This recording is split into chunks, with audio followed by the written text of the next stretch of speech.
The year is 1968. The world is a chessboard of superpowers. Under the vast rolling waves of the Atlantic, a silent hunter glides through the darkness. This is the USS Scorpion, a formidable vessel of the United States Navy. She is a skipjack-class nuclear-powered submarine, a masterpiece of modern engineering. Her sleek, teardrop-shaped hull is designed for speed and stealth. She moves unseen, unheard, a ghost in the deep. On board, 99 men carry out their duties with precision and expertise. They are the heart of this steel leviathan, a dedicated crew navigating the lonely, lightless world beneath the ocean's surface. The Cold War rages on, a conflict fought not with open battles but with shadows and secrets. In this tense global climate, submarines like the Scorpion are a critical line of defense. They are the eyes and ears of the nation, patrolling the strategic waterways of the world.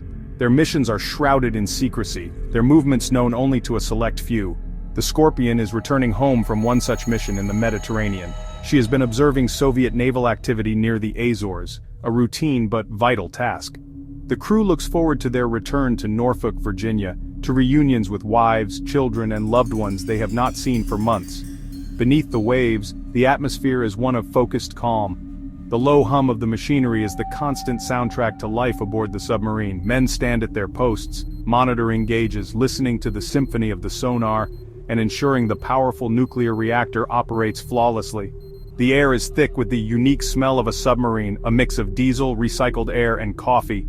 Each sailor is a vital cog in this complex machine. They are a brotherhood, bound by shared duty and the immense crushing pressure of the ocean that surrounds them on all sides. Their journey is nearly over, home is just across the horizon. But the ocean is a realm of profound and unforgiving mysteries. It holds its secrets close. The USS Scorpion, for all her technological might, is still just a small vessel in an immense dark wilderness. The journey home from the Azores is a familiar path, one she has traveled before. Yet this time is different. The deep Atlantic waters are hiding a fate no one could have predicted. The silent hunter, a symbol of American power and ingenuity, is about to enter its final, silent chapter. A routine voyage is about to become one of the most enduring and tragic mysteries in naval history. On May 21, 1968, the Scorpion sends a message. It is a routine position report, a simple check-in to let Naval Station Rota in Spain know her location and that all is well. The submarine reports her position as being approximately 250 nautical miles south of the Azores Islands. Her commander projects an arrival in Norfolk, Virginia on May 27th. There is no hint of trouble in the transmission, no sign of mechanical failure, no mention of any danger. It is the last time the world would ever hear from the USS Scorpion. The hours that follow are filled with an unnerving silence. The radio channels that once carried the Scorpion's voice fall quiet. At first, there is no immediate alarm. Radio silence is not entirely unusual for a submarine practicing stealth tactics. Maybe they are running a drill. Maybe there is a minor temporary issue with their communications equipment. Naval commanders wait with professional patience, expecting the submarine to re-establish contact according to protocol. But the scheduled time for the next check-in comes and goes. The silence deepens, stretching from hours into a full day. A quiet sense of unease begins to creep into the command centers. The Scorpion is now officially overdue. The silence is no longer routine, it is becoming ominous. A vessel carrying 99 souls, armed with nuclear torpedoes and powered by a nuclear reactor, has simply vanished from the grid. It has disappeared without a single distress call, no SOS signal, no emergency buoy released to the surface, no debris field spotted by passing ships or aircraft. She has simply ceased to exist. The vast, empty expanse of the Atlantic Ocean offers no clues. The silence becomes a roar of unanswered questions. What could possibly silence a state-of-the-art nuclear submarine so suddenly and so completely? A catastrophic event must have occurred, something so swift and so devastating that it left no time for even a single, desperate message. The families back home in Norfolk are unaware of the growing crisis. They are still preparing for a joyful homecoming, counting down the days. But for the United States Navy, a terrible realization is dawning.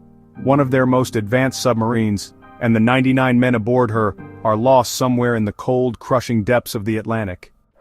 The final message from the USS Scorpion was routine. The radio operator transmitted their position and estimated time of arrival. They were south of the Azores, heading home. There was no indication of trouble.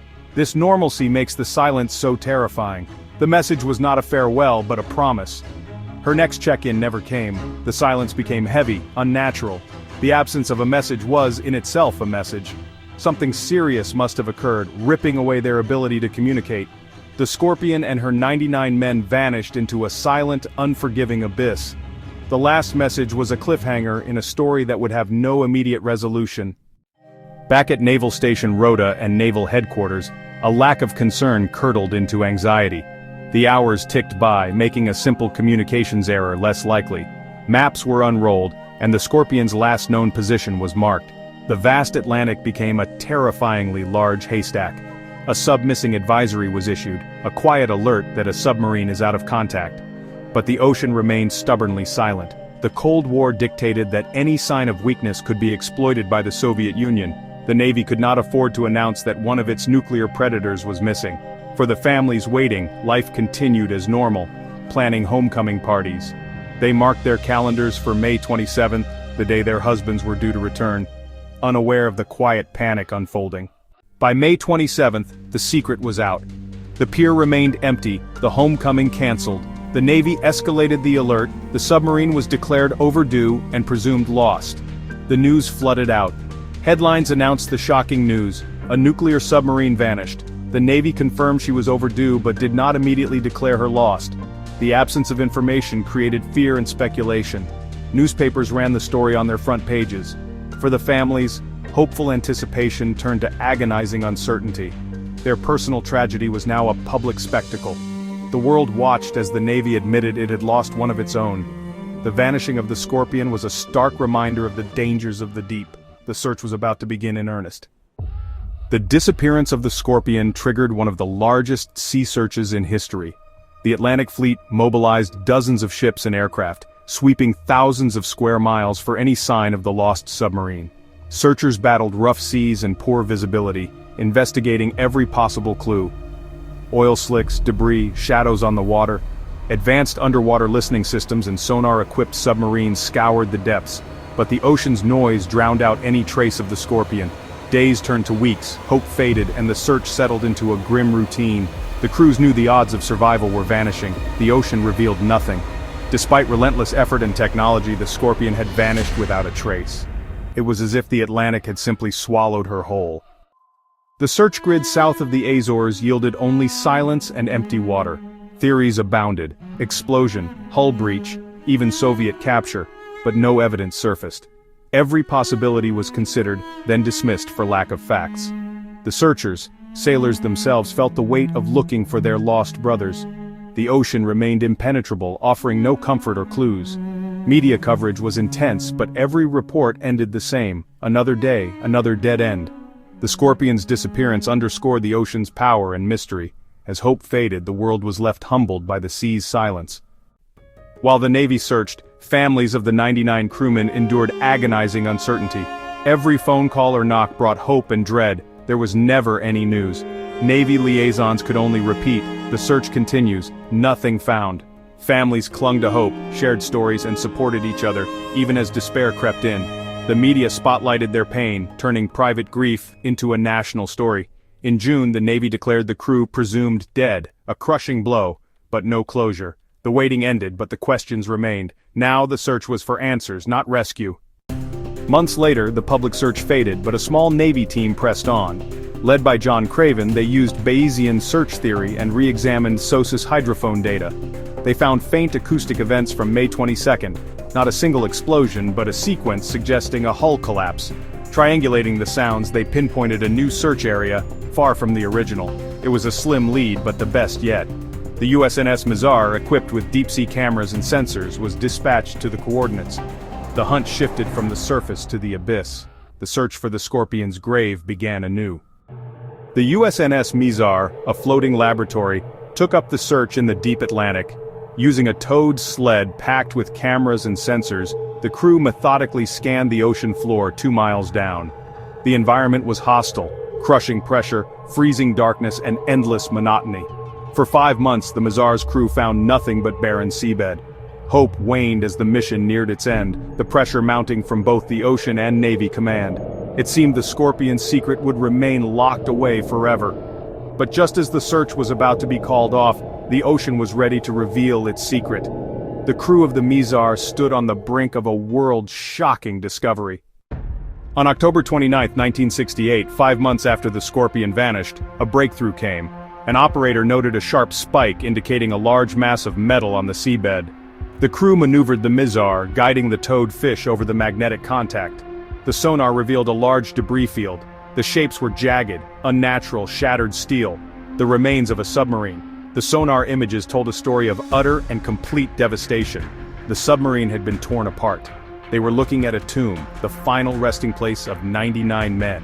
What could have caused such total destruction? They were about to lay eyes on the USS Scorpion since her final voyage. With the debris field located, the crew of the Mizar began obtaining the first photographs. They lowered the fish with its powerful camera into the 2-mile-deep darkness. Suddenly, a shape emerged. It was the sail of the Scorpion. The image was grainy, distorted, but undeniable. The sight sent a wave of mixed emotions through the room. They had found her, broken and lifeless on the ocean floor. The aft section was mangled, compressed, and twisted.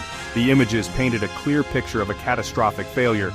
These first glimpses provided the first concrete evidence, but also opened up a whole new realm of terrifying questions.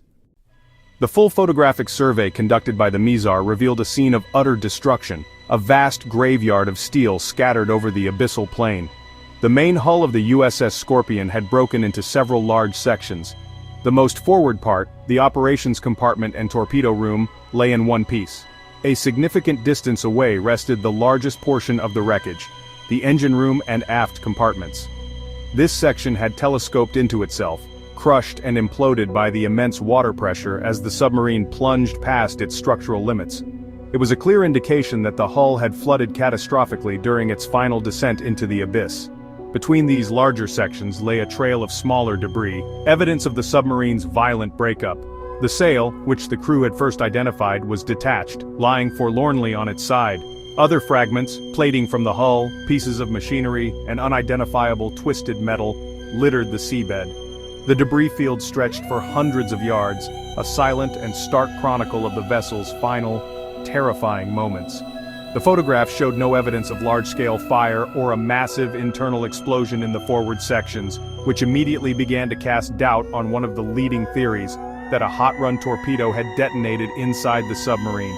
The chilling condition of the wreckage pointed towards a different kind of disaster. The imploded aft section suggested that the submarine was already flooding and sinking when it reached its crush depth, estimated to be around 2,000 feet. At that point, the incredible sea pressure would have finished the job, collapsing the compromised hull with unimaginable force. The immediate question that arose for investigators was what caused the initial flooding. What kind of breach could have occurred that was so sudden and severe that it sent the submarine on an uncontrollable dive, leaving the crew with no time to even send a distress signal? The discovery of the wreckage, while a monumental achievement, marked the beginning of a new chapter in the mystery. The evidence gathered from the seafloor was ambiguous. It ruled out some possibilities but opened the door to many others. Investigators now had a crime scene, but the clues were cryptic, resting in an environment hostile to human exploration. The images from the deep were analyzed and reanalyzed, but they offered no simple explanation. The silent, broken hull of the USS Scorpion, resting in the eternal darkness of the Atlantic floor, held its secrets tightly, leaving the world to wonder what truly happened in its final, fatal moments. Following the discovery of the wreckage, the United States Navy convened a formal court of inquiry. After months of studying photographs and acoustic data, the court reached a conclusion shrouded in uncertainty. The official report stated that the cause of the loss could not be definitively ascertained. However, the Navy's most likely theory centered on a non-explosive mechanical failure, possibly a malfunction in the trash disposal unit, or TDU. The theory suggested that a malfunction in the TDU's sea valve could have caused a catastrophic inflow of seawater. The sudden addition of weight would send the submarine into a steep, uncontrollable dive. The crew would have had only minutes before the descent became irreversible. However, this official theory was far from conclusive, and left many questions unanswered. The lack of a definitive cause created a vacuum, and into that vacuum, other, more sinister theories began to flow. One compelling theory suggests the Scorpion was destroyed by its own Mark 37 torpedo. A hot run could have occurred, activating the torpedo inside its tube. The torpedo's volatile silver-zinc battery could overheat, causing a fire or even detonating the warhead. An explosion within the torpedo room would have been catastrophic. However, wreck photos show the torpedo room largely intact, challenging this theory. Despite conflicting evidence, the idea of the Scorpion being destroyed by its own weapon remains a haunting explanation. In 1968, the possibility that the USS Scorpion was a casualty of the Cold War couldn't be ignored. This theory suggests the submarine was deliberately targeted by a Soviet vessel after observing Soviet naval maneuvers. An underwater confrontation could have escalated, resulting in a torpedo attack. Such an event would have been covered up to avoid triggering a full-scale nuclear conflict. Some speculate the sinking was retaliation for the loss of a Soviet submarine months earlier. Evidence against this theory includes the lack of corroborating intelligence. For this theory to be true, it would require a massive cover-up to prevent World War III. The idea that the crew died in a secret battle is a powerful narrative. Without proof, the specter of a Soviet torpedo haunts the mystery, reminding us how close the world stood to annihilation. Theories surrounding the Scorpion's loss are underpinned by government secrecy.